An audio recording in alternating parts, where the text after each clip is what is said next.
अस्सलाम वालेकुम नाजरीन, हाय व्यूअर्स। आपका मेरे चैनल आरिफ व्लॉग में हार्दिक स्वागत है। मैं आपका बहुत बहुत खैर मकदम करता हूँ। आज मैं आया हूँ आपके सामने ऑनलाइन जो भारत के अंदर 102 सीटों पर चुनाव हुए हैं और 102 सीटों पर तो मैं एनालिसिस के लिए नहीं आया हूँ। मैं आप एनालिसिस करूँगा ओनली राजस्थान का। राजस्थान की जो 12 सीटों पर चुनाव हैं उसके अंदर किसका पलड़ा भारी है और कौन कमज़ोर है। जो प्रथम चरण के चुनाव हैं 19 अप्रैल को, उस दिन भी जुम्मा था। 26 को दूसरा चरण है, उस दिन भी जुम्मा है। ये संयोग है या प्रयोग कह नहीं सकता मैं आपको। मतलब दोनों चरणों में जुम्मा जुम्मा ले लिया हो तो 4 चरण बाकी हैं, बाद में बात करेंगे उसकी। मुझे पता नहीं कौन सी डेट आएगी, लेकिन 2 चरण की तो मुझे मालूम है, जुम्मा आया है। अब ये प्रयोग क्या है, संयोग है, आगे बात करेंगे। अभी हम बात करें राजस्थान की जो भी 12 लोकसभा सीट पर चुनाव है उसके बारे में। अब गंगानगर सीट पे बात कर लेते हैं हम, जहाँ पे इंडिया अलायंस के जो उम्मीदवार थे वो थे कुलदीप इंदौरा, और बीजेपी की जो प्रत्याशी थी उनका नाम था प्रियंका बेलान। प्रियंका बेलान उनका नाम था। दोनों के बीच कड़ा मुकाबला हुआ है, अच्छा मुकाबला हुआ है, और गंगानगर सीट पे बहुत अच्छी फाइट है। मतलब ये सीट बीजेपी की तरफ भी जा सकती है और कांग्रेस की तरफ भी जा सकती है। इसके बारे में मैं कुछ नहीं कह सकता। इस सीट के ऊपर कांटे की लड़ाई चली दोनों के बीच में। अब दूसरी सीट पे हम बात करते हैं बीकानेर की। बीकानेर की जो सीट है वो तो बीजेपी जीत गई समझो आप। यहाँ से अर्जुन मेघवाल जी सीट जीत लेंगे। कांग्रेस के जो उम्मीदवार थे गोविंद मेघवाल थे। अर्जुन मेघवाल ये सीट निकालेंगे आसानी से। बीजेपी लीडिंग लेती हुई नजर आ रही सीट।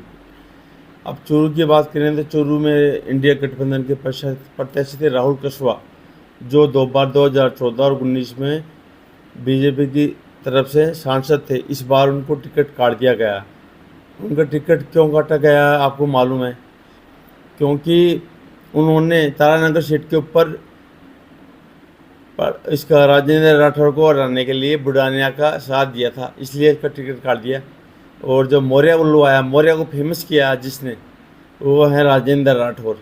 जाटौर ने अच्छी वोटिंग की उनके पक्ष में, इसलिए वो जीत पाए। और इसका आरोप लगा राहुल कुशवाहा पर, उन्होंने इसका राजेंद्र राठौर का साथ नहीं दिया। अब बात करते हैं, ये जो उम्मीदवार थे यहाँ पे राहुल कुशवाहा के सामने, वो थे देवेंद्र झाझड़िया थे सामने, और देवेंद्र झाझड़िया ये चुनाव शुरू से आ रहे हैं। अब सीकर की बात कर लेते हैं। सीकर में थे अपने अमरा राम जी, इंडिया अलायंस के जो है लेफ्ट गठबंधन को ये सीट गई थी। लेफ्ट की तरफ से CPIM के उम्मीदवार थे अमरा राम, जो किसान नेता भी हैं, विद्यार्थी नेता भी रहे हैं। बहुत पुराना अनुभव है। 4 बार विधायक रह चुके हैं, 3 बार दोस्त थे। 1 बार लक्ष्मणगढ़ से, 2 बार सरपंच बन चुके हैं। एक बार उनको पुलिस गिरफ्तार करने के लिए गई थी तो ऊँट पर बैठ के भाग गए थे। ऐसे उनकी चमड़ी भी काली पड़ चुकी है किसानों के लिए लड़ाई लड़ के। उनके सामने थे बीजेपी के सुबेदान महाराज सरस्वती, जो अपने हरियाणा के रहने वाले हैं। अब पिपराली आश्रम में रहते थे, आर्य समाजी हैं ये। तो इनका मुकाबला था। अब की बार जाटों ने जो भी वोटिंग की है अमर राम के पक्ष में ज़्यादा की है, और अल्पसंख्यक वोट थे, मुस्लिम समुदाय, ST SC, इन्होंने भी अमर राम के पक्ष में वोटिंग की है। अच्छे मार्जिन से ये सीट निकाल सकते हैं। अब बात करते हैं अपन झुंझुनू सीट की। झुंझुनू सीट के ऊपर जो ये अपने उम्मीदवार थे झुंझुनू सीट पे, विजेंद्र सिंह ओला थे, शीशराम ओला के पुत्र, और सामने थे बीजेपी प्रत्याशी शुभकरण चौधरी एक तरफा आ रहे हैं 100%। ये सीट कांग्रेस को जाती हुई नजर आ रही है। अब आगे हम बात कर लेते हैं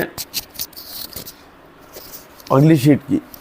शुभकरण चौधरी के बारे में बता दूं कि आपकी बार जो मीटिंग में घबरा गए थे, उन्होंने उठ पटांग बयान दे दिया जिसकी आलोचना भी हुई है। उन्होंने बोला था कि जो भी देशभक्त है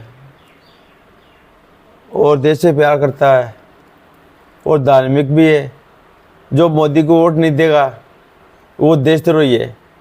इस हिसाब से तो मतलब ये सीट जो जीत रहे हैं विजेंद्र सिंह होला, ये भी देशद्रोही हो गए फिर तो। और दूसरे जो हिंदू भाई उनको भी देशद्रोही बोल दिया आपने, जो दूसरी पार्टियों को बोलते थे। इस बयान की मैं कड़ी आलोचना करता हूँ। और फिर हम बात करेंगे अगली सीट की हम बात करेंगे। अब चलते हैं हम जयपुर ग्रामीण की तरफ। जयपुर शहरी, जयपुर ग्रामीण तो सीट थी। जयपुर ग्रामीण के अंदर जो प्रत्याशी थी मंजू शर्मा, नहीं सॉरी, मंजू शर्मा तो शहरी सीट थी। ग्रामीण से थे राव राजेंद्र सिंह जी और उनके सामने थे अनिल चोपड़ा। अनिल चोपड़ा ने कम पैसों में बहुत अच्छा चुनाव लड़ा है और इस सीट पर अनिल चोपड़ा बढ़त बनाए हुए हैं। हम अनिल चोपड़ा आसानी से सीट निकालेंगे। शहरी की बात करते हैं। शहरी सीट के ऊपर मंजू शर्मा बीजेपी की उम्मीदवार थी और कांग्रेस के थे प्रताप सिंह खाचरियावास। कोई मुकाबला नहीं है, ये सीट आसानी से बीजेपी निकालेगी। प्रताप सिंह खाचरियावास ने अच्छा चुनाव लड़ा, मैं कहना चाहूँगा आपसे। अब बात करते हैं अपन अलवर में आ जाते हैं। अलवर में केंद्रीय मंत्री भूपेंद्र सिंह यादव का मुकाबला था ये अशोक यादव से, नहीं सॉरी यार, ललित यादव से। ललित यादव से मुकाबला था। ये सीट पे बहुत अच्छा चुनाव लड़ा ललित यादव ने। ये सीट भी कांग्रेस निकालेगी। ललित यादव, भूपेंद्र यादव हार जाएंगे सीट पे। अब बात करते हैं भरतपुर में। भरतपुर में संजना जाटव इंडिया अलायंस की उम्मीदवार थी और रामस्वरूप कोहली थे जो बीजेपी के वो थे उम्मीदवार। मेरे को जो प्रेडिक्शन बता रहा है, आंकड़े बता रहे हैं, इस सीट के ऊपर 100% जीत है संजना जाटव की। अच्छे अंतराल से जीतेगी ये। अब बात करते हैं करौली धौलपुर सीट की, जहाँ सबसे कम मतदान हुआ है राजस्थान का। अब यहाँ पर इंडियन अलायंस के थे भजनलाल जाटव। सही है, कौन थे? भजनलाल जाटव। और इंदू देवी जाटव थी इसकी बीजेपी अलायंस की। तो ये सीट इंदू देवी जाटव जीतती नजर आ रही है, ये बीजेपी के खाते में जा रही है। दौसा की बात करेंगे। दौसा में थे मुरारी लाल मीणा, सामने थे कन्हैया लाल मीणा। कन्हैया लाल मीणा बीजेपी प्रत्याशी थे और दौसा में थे कांग्रेस अलायंस के मुरारी लाल मीणा। मुरारी लाल मीणा ये सीट निकाल रहे हैं, 100% जीत जाएंगे। नागौर की बात करते हैं। नागौर में हनुमान बेनीवाल था, आरएलपी पार्टी के जो अध्यक्ष भी हैं, फाउंडर भी बोल सकते हैं। उनका इंडियन अलायंस से गठबंधन था। और ज्योति मिर्धा जो कि बीजेपी की उम्मीदवार थी, दोनों के बीच मुकाबला हुआ। जाटों के वोटों का डिवाइडेशन हुआ और मुसलमानों की वोट ज़्यादातर इसके पक्ष में गए हनुमान बेनीवाल के। तो इस सीट पर हनुमान बेनीवाल जीत सकते हैं। और खींवसर से जो विधायक हैं हनुमान बेनीवाल, उनकी सीट पर भी कम मतदान हुआ है। अब या तो निकले नहीं वोट देने के लिए या लोगों में दिलचस्पी नहीं थी, कह नहीं सकते। इस बार मतदान का जो प्रतिशत रहा वो भी कम रहा है। अपने राजस्थान में सबसे ज़्यादा मतदान हुआ श्रीगंगानगर में और सबसे कम हुआ धौलपुर करौली सीट पे। और टोटल मतदान हुआ राजस्थान में 12 सीटों पे 54.87%। और ये मेरा प्रेडिक्शन था आपके सामने। आंकड़े इधर उधर भी हो सकते हैं, मेरे पास कोई बड़ी टीम तो है नहीं जो मुझे जैसे आंकड़े मैंने जुटाए, प्रेडिक्शन मेरा बताया वो बता दिया। अब आप कमेंट करके मुझे बता सकते हैं कौन सीट पे कौन बारी पड़ रहा है। आपकी राय भी मैं लूँगा ज़रूर। धन्यवाद।